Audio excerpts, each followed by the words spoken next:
isidingo sokuba namakhosi abambe iqhaza. Our country is also one of the world's largest exporters of gold, platinum, and other natural resources.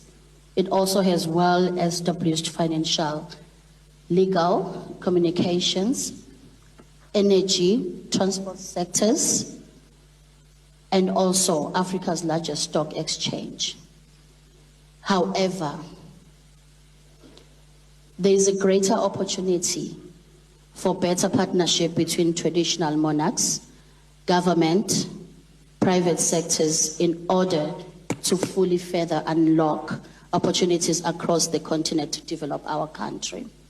Lenkomfa ingxenye yemkhankaso yokuhlomulisa abantu bakuleli njengoba kulindeleke ukuthi ke lisingathe inkomfa enkulukazi iBRICS nehlanganisa ke amazwe afaka phakathi iBrazil, iRussia, iIndia, iChina kanye neNingizimu Afrika.